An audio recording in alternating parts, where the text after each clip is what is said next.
साथियों नमस्कार, मैं रतनपाल भारती और आप देख रहे हैं नेशनल न्यूज लाइन। अगर आपने इस चैनल को सब्सक्राइब नहीं किया है तो आपसे गुजारिश है कि इस चैनल को सब्सक्राइब करें, वीडियो को लाइक करें और ज्यादा से ज्यादा शेयर करें। भारतीय जनता पार्टी ने सत्ता में आने से पहले 2014 में बेटी बचाओ बेटी पढ़ाओ का नारा दिया था, लेकिन वर्तमान हालात ऐसे हैं कि इसमें बेटियां सुरक्षित बिल्कुल भी दिखाई नहीं देती हैं, चाहे वो बेटियां किसी की भी क्यों ना हो।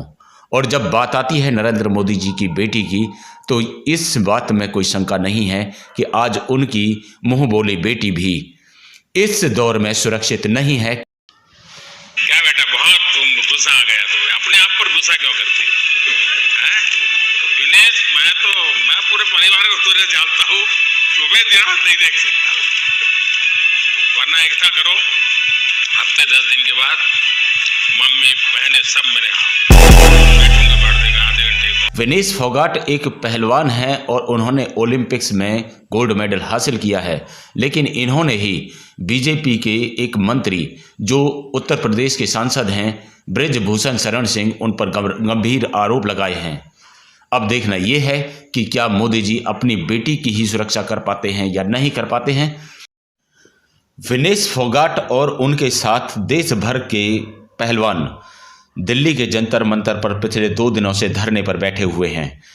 उनका सीधा सा कहना है कि जब तक भारतीय कुश्ती महासंघ को बर्खास्त नहीं किया जाता है और उसके अध्यक्ष को बर्खास्त नहीं किया जाता है, तब तक वो धरने से उठने वाले नहीं हैं। उन्होंने ये भी आरोप लगाया कि फेडरेशन के लोग उनके ऊपर हर तरह से पाबंदी लगाते हैं, फेडरेशन के लोग उन्हें हर तरह से प्रताड़ित करते हैं, उनकी निजी जिंदगी में भी दखलंदाजी करते हैं।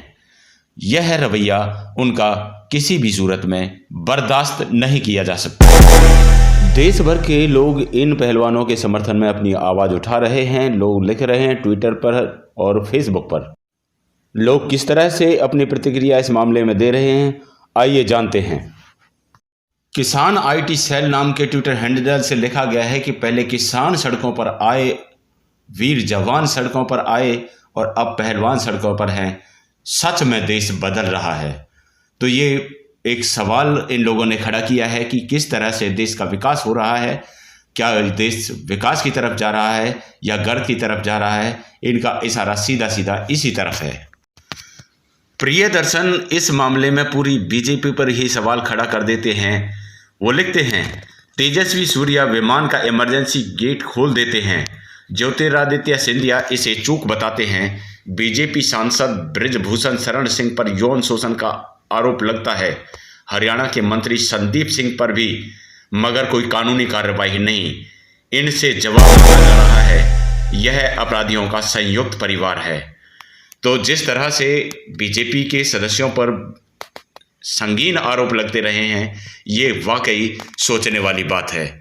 इन्होंने उसी मकसद से इस बात को उजागर किया है। द मूक नायक अपने ट्विटर हैंडल से लिखता है विनेश फोगाट की बातें कि उन्होंने कहा है, खिलाड़ी आत्मसम्मान चाहता है और पूरी शिद्दत के साथ ओलंपिक और बड़े बड़े खेलों के लिए तैयारी करता है, लेकिन अगर फेडरेशन उसका साथ ना दे, मनोबल टूट जाता है। लेकिन अब हम नहीं झुकेंगे, अपने अधिकारों के लिए लड़ेंगे।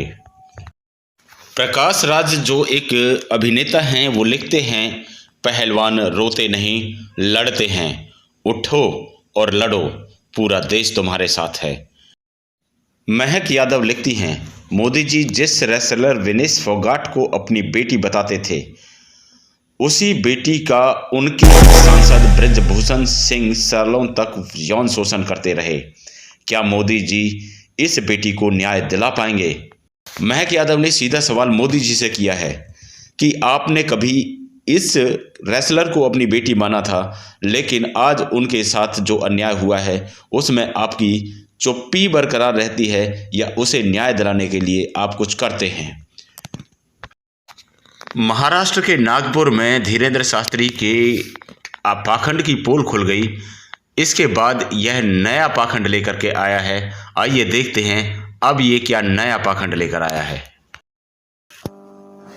पर एक बार शायद आप बुरा मानना, आप अपनी दृष्टि से लेना, हमारी दृष्टि अलग है। एक बार हमारी रावण से बात हुई, फोन कॉल पर। अब ये मत पूछना कि नंबर क्या था, हुई तो हुई। एक बार हमारी रावण से बात हुई, हमने कहा क्यों दशानंद जी माय डियर कैसे हो? उन्होंने कहा हेलो बागेश्वर वाले बोल रहे हैं। हम कहा जी, हम कहा भैया कैसे हो?